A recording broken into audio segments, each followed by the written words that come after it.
As the calendar's pages turn towards 1979, Grenada is not just a geographical location, but a metaphor of the people's struggle for a newer emancipation. The movement is a philosophical pilgrimage, a passage through which the people seek to rewrite the narrative of their existence, to transcend the limitations imposed by history, and to sculpt a destiny illuminated by the radiance of their aspirations.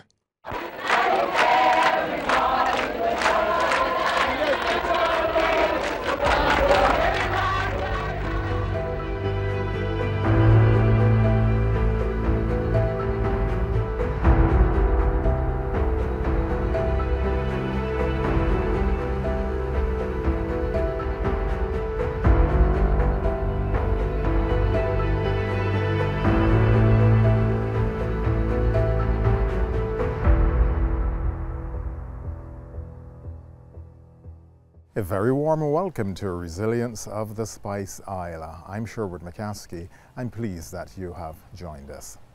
In the previous episode, Grenada attained its independence in darkness. It was not merely a political transformation, it was a symphony of aspirations conducted by the unheard voices of a people yearning for liberation. This week we begin with then Governor Leo Deguille making that official transition to the post of Governor General. I do swear that I will faithfully bear truly to Her Majesty Elizabeth II, her heirs and successors, according to law, so help me God. I, Leo Deguille, do swear that I will faithfully execute the office of Governor General without fear or favor, affection, ill will, and that in the execution of the functions of that office I will honor, uphold, and preserve the Constitution of Grenada, so help me God. After achieving independence, the NJM became the primary opposition with Maurice Bishop, Bernard Coard, and those individuals. By the 1970s, two or three things are happening. One is that Maurice becomes the personification of the struggle against Gary, but two people arrive in Grenada. One is Grenadian, one is Jamaican, husband and wife, Bernard Coard and his wife, Phyllis Coard. He joins up with them definitely before 1976, but give or take right after around independence, that sort of a time, he actually forms part of the whole process. He is part of the shift from recognizing that the normal way of doing this election and all of that is not necessarily going to work, and we now need to shift gears into a different idea, and in this case, revolution. He's part of that process of changing the NJM. He is Grenadian, parents Grenadian. He worked in the UK, studied in the UK. He wrote a very interesting book on how a black person, how their education was different within a British context and how it would have affected their movement within the education system. He was very much aware of the issues of racism that would have played out in a Britain of the time. He lectured, so he is an intellectual, and returned to Grenada to be a part of the NJM. Bernard Coard is a kind of a Johnny-come-lately. Not quite, but in the early years of the struggle when the resistance towards Eric Gary was beginning to gel, he was not physically in the situation, physically on the ground in Grenada. He was either in Trinidad, where he was teaching at the Institute of International Relations at St. Augustine campus, or he may have been in Jamaica, where his wife is from a very prominent family and so on. Now, Bernard Coard and Maurice Bishop apparently were friends since they were children. It's friends who, with like thinking, like minds, him joining the NJM, not being one of the founding members, but joining the NJM. And with time, the focus of the NJM changes. He would have been part of the process in the changing of the focus of the NJM. There has been quite a bit of demonizing of him. One of the theories that was raised was that when he came in, he had a group of, as I mentioned, these guys were young, and some of the members of who became Central Committee would have been very young, including Lane, and they formed a smaller group called Orel that he used his influence because he would have been like their mentor, political mentor. He would have used his influence with them to kind of sway the vote towards this whole idea of joint leadership. I think he would have been seen as a mentor for them. And there's no if buts. I don't think that was an issue. He would have been seen as a mentor for a lot of these young men. His areas of expertise would have been in economics. Maurice's, of course, would have been in law. Cord appears to have been an intellectual of the highest order, but he was what you will call a Marxist-Leninist. You see the NJM transition in its ideology, initially starting off as, if you want to just say, freedom fighters against Gary, and then the ideology coming into it in terms of moving now to Marxist-Leninist in its orientation, but of course getting some of its ideas coming out of Fidel's Cuba, Nyerere out of Tanzania, getting all those different views on different ways of changing a system, moving from the traditional way of doing it now to a socialist outlook. So it changes with time. The changing affected the fallout of persons along the way. Yeah?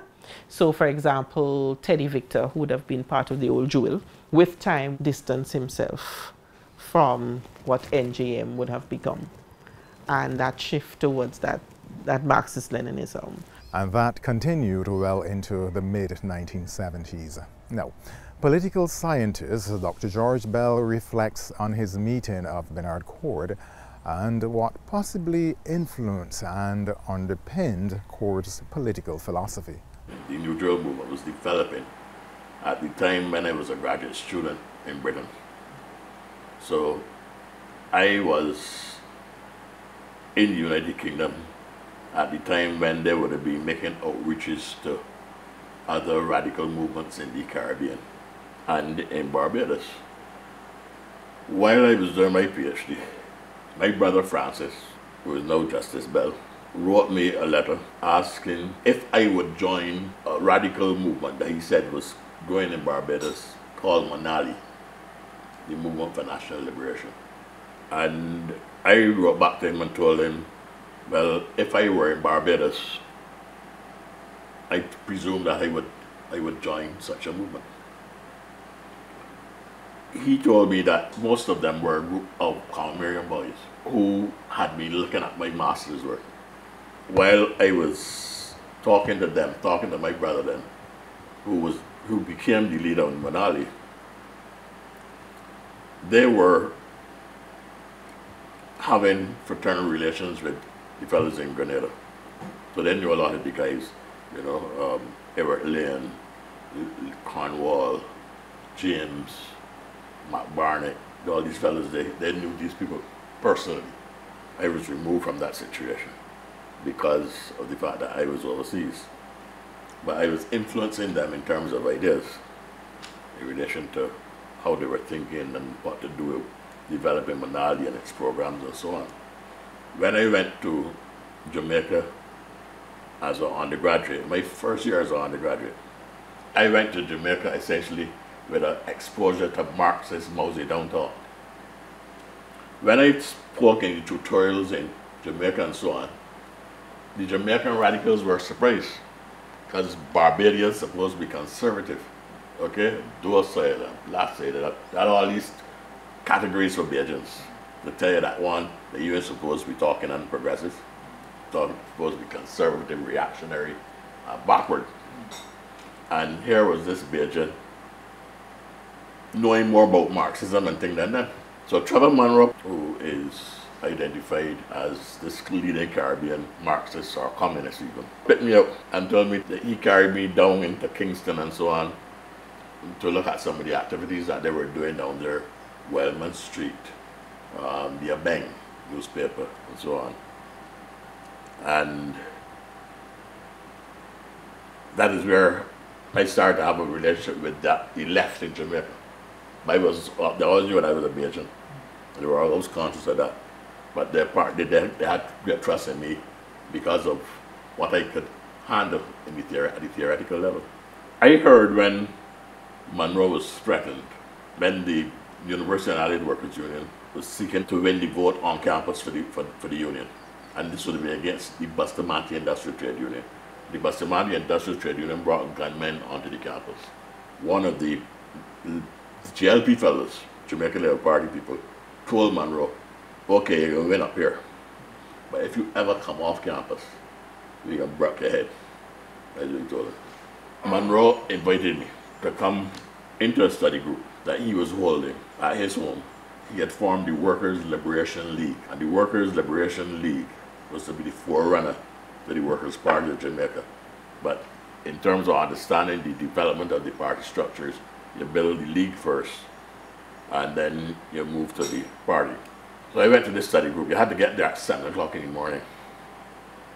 Exactly. Okay? You come, in terms of being late, you can be late. You had to be there by 7 o'clock. And if you were there, let's say a second after 7 o'clock, you had to get an excuse. And they call that iron discipline. And you know, so Brown has this study group. I go into the study group. They're studying 2 tactics of social democracy in the democratic revolution. We were told that we were going to study that first. We were studying that because this is 74 and Michael Manley had won the election in 1972. He had declared democratic socialism for the PNP. The question was, how would the Marxists relate to the left wing of the PNP? How would the Marxists relate to supporting Michael Manley? So this is Norman Manley's son that we're talking about now. So the 2 tactics of social democracy was supposed to be work that was done by Lenin when he was dealing with people like how to deal with Kerensky, who did the February Revolution in Russia, and then what would happen by the October Revolution in Russia when the Bolsheviks took over and carried the thing in the direction of socialism. Lenin said, we shall now construct the socialist revolution.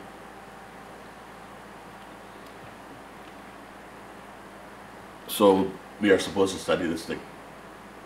I knew most of the fellows. And then I saw a fellow that I was introduced to me as Bernard Cord. So there was Bernard Cord sitting down in the study group. I don't know who he is. And he didn't know who I am either. Because I knew some of the other fellows, but I did not know him. But that was when he spent time, he had been spending time in Jamaica, and apparently deliberately to make contact with Monroe. And what I noticed as 2 of his characteristics I noticed. When I was coming to the meeting on mornings to get there for 7 o'clock, because I knew that if you get there second after 7 o'clock, you're going to give an excuse. I would just be probably walking a little faster, right? He used to be running in order to get there on time. And I had a thing inside of me instinctive to say, I'm running nowhere. I got to give the excuse, I give the excuse. You know, I'm running nowhere to say that I got to be on time. What kind of foolishness is this? That you have such imposed discipline that I got to kill myself at 7 o'clock in the morning to run to get somebody's house. I take in my time. A little compromise by walking a little faster, but not running. But Cord running, man. He's a big fella, you know. And then when we were in the discussion, this man had notes written out, thorough discussion on sentences in the article in 2 tactics of social democracy and so on. Really serious. And my observation was to say, this guy real serious. Because I'm not that serious. Okay? But he's serious, boy. He got something about him, it's very serious. All that is before I know anything about what's going to happen. A few weeks later, Monroe is attacked on the wharf, trying to organize the University and Allied Workers Union at the Kingston port. And he's attacked by not the Bustamante Industrial Trade Union, but the Trade Union Congress, which is seen as a kind of outside child of the PNP in terms of trade unionism. A truckload of people with cutlasses and knives, escorted by motorcycles with gunmen on motorcycles, surround the University of Allied Workers Union organizers, and they go straight for Monroe, and they start to slice him with the knife. They slice him up. Just cut across there, cut down there, cut through there. All of his body, they cut him up. So the signal was obviously that we could kill you, but we got instructions not to kill you. But you were supposed to come down here to organize. I remember I'd heard the threat, not from that union, but from the Bustamante Industrial Trade Union, that would break his head if he came off campus. Brian Meeks has said in his work that Bernard Cord was actually at the wharf, but he was far enough away from Monroe not to get attacked. But there were other people that I knew, some of them were students.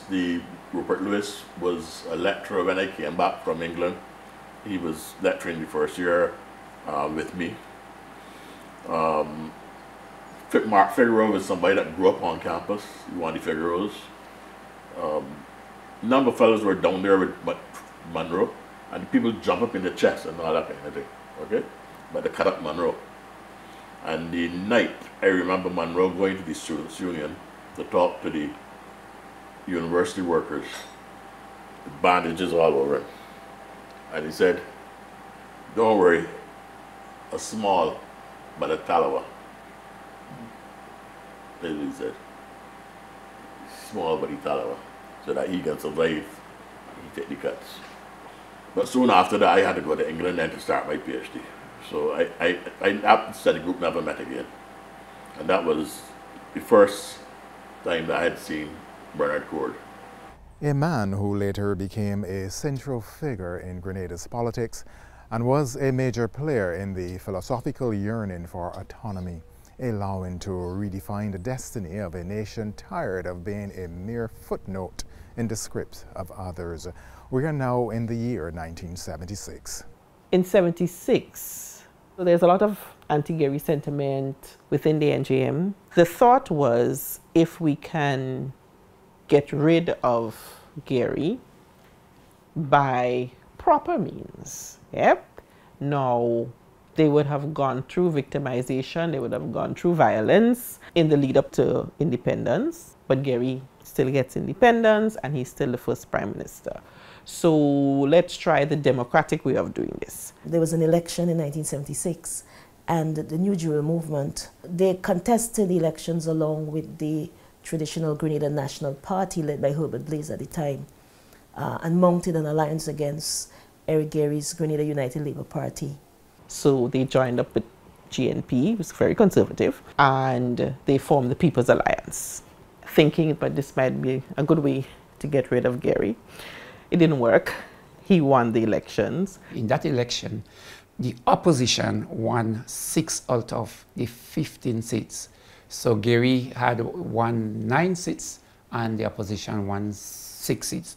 And that is to show the erosion that was taking place. I think prior to that, it was 2 versus 13. But now after the independence, we had 9 versus 6. So there was definitely a movement away from Gary. Also, something that Gary did, he moved the age of voting from 21 to 18, again allowing for more participation, which again, in a sense, led closer to his defeat at the polls because of that move, giving more young people the right to participate in the election. The NJM will tell you that they're not sure if he won these elections legitimately or not. There was all sorts of stories as to who voted and who was not supposed to vote that voted. Whether those allegations are true or not, he won the 76 election. And at that point, the NJM started looking at a whole different way of gaining power. The opposition felt that they could not gain ground using the Westminster model, that the parliamentary system was not working. They felt they were cheated in the elections, and they just felt that they could not function within the system. Now, some people would say, they were bitter because the system, that is the first past the post vote system of the Westminster system, they weren't getting anywhere with that. So they would criticize it because that was not a way that they could get into power. They began, especially after the 1976 elections, to apply the general principles of Marxism-Leninism. In particular, the book, What is to be Done, 1902 classic. Lenin is arguing how to achieve a revolution. Now, Lenin is discussing we must have this group of professional revolutionaries who are produced by the working class and who lead the working class towards this revolution. And Lenin sets out all these principles and so on. The revolutionaries in Grenada were very clever not to apply everything from what is to be done. One of the big things is the way that Lenin said, one newspaper. And the revolution Grenada said, no, we can't have one newspaper. We have to start to publish newspaper under different names and so on to evade the censorship and so on by Gary. But essentially it was the same directing force. So you had this group of, as I said, professional revolutionaries, and they began to do some really nice things. They began to take the struggle against Gary at all levels of the society. So most people are not quite aware or understand the significance of it, that in 1979, March 13th, Maurice Bishop, Bernard Cord, and a few others were actually elected members of the Grenada legislature. They were elected members. Now that strategy of being elected members gave them opportunities to travel, right? They gave them opportunities to collect and organize resources and so on. That gave them that opportunity, but it was like a means to an end, right? So that is how they organized the overthrow of Eric Gary. Eric Gary also weakened himself with what was seen as his ridiculous stands on various subjects. We mentioned the UFOs and everything, and the way in which he would behave, like, overdress, mimic very much a kind of British gentleman in all of his attire and stuff like that. So he was really, in a way, shooting himself in the foot, because it was easy then for the New Jewel movement that began to ridicule him and to say, look, he's leading the island astray, and we must form not only a new government, but a completely new outlook. We must get away from the Westminster system that we had adopted from the United Kingdom and the whole parliamentary method. Well, there is a fundamental point of departure so far as the political situation is concerned between the GNP and ourselves. They remain firmly entrenched in electoral politics. We have been saying that electoral politics is not democratic. It represents only 5 seconds of democracy in 5 years. And we have been proposing a new governmental form, what we call assemblies of the people. Its nearest form would be the Tanzanian model. The political process, the democratic process was not working. Yes, they had the support of the younger generation, yeah? They would have had the support, for example, in 1970, there's a nurses demonstration that Gary broke up again with Tegas. So you have Maurice Bishop championing the cause of the nurses, yeah? So they had support from that younger group of people, yet not enough support to go to the normal electoral process and win. Even though they lost the election and they still went to parliament and all of that, there's always conflict because they don't get papers in time to be able to give a proper argument on the day, because Gary's just not taking them on, quite frankly. And they walk out of parliament how many times because they're just tired of him. And at that point, having lost the 76 elections and being frustrated, the next step was wanting to be able to take power. That's the reality, but not by the conventional means. So 76 throws out the idea of doing it the conventional election way. There's now a shift. So the focus started to change. How do we get that position that we want, not using the normal way of doing things. So they started looking at the possibility of a coup, which of course happened in March 1979. In the interim, before 1979, other islands had followed Grenada into getting independence. The first one was Dominica in 1978, and then in 1979, St. Vincent and St. Lucia, they followed. And then in 81, you had Antigua, and 83, you had St. Kitts Nevis. So very soon, all of these islands, and I can tell you, as the last surviving delegate of the Dominica Conference for Independence, when we went up to London in 1977 and negotiated and decided on the Constitution, the fact was Britain really wanted to get rid of us. Britain had made this decision, they were going to join the European Union, and all these little pink bits that were scattered around were an annoyance, and they were only too keen to get. I remember when we went up, we had 3 days to present and discuss our Constitution. They were hurrying us up, you know, telling us, look, down the road, down there, proverbially, down the passage is St. Vincent and St. Lucia, they're waiting, and Antigua behind them, you know, not to mention Tuvalu and Kiribati out in the Pacific. So you got the impression quite clearly that all they wanted to do, get rid of you all. And then there were the little ones that they couldn't get rid of, like Montserrat, Anguilla, you know. Well, Bermuda was never a problem, but Cayman and these places, they would never have been able to go independent on their own, so Britain was resigned to the fact that she had to keep those and take care of them, and so to speak.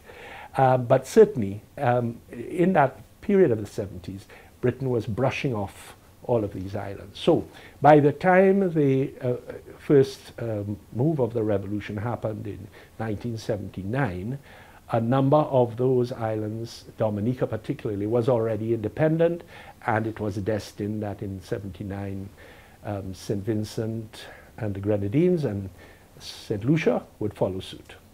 So here you have these leaders now of these newly independent countries who are watching askance at what's going on in Grenada, because their leftist groups within those islands were going and visiting these rallies that were being held in Grenada. And they would go to Grenada and then they'd blast Eugenia Charles, you know, you'd hear these chants and all that kind of stuff.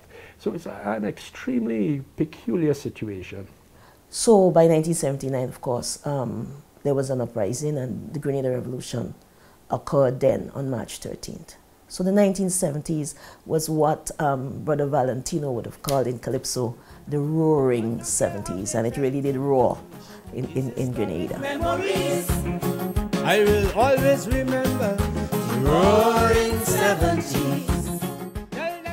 In the annals of time, the movement leading up to 1979 in Grenada stands as a testament to the profound connection between philosophy and the human spirit. It was indeed a voyage into the depth of self-discovery, a courageous exploration of the meaning of freedom, and a commitment to sculpting a future where the echoes of liberation and resilience resonate through the ages. I'm Sherwood McCaskey. This has been Resilience of the Spice Isle. The program continues next week at the same time.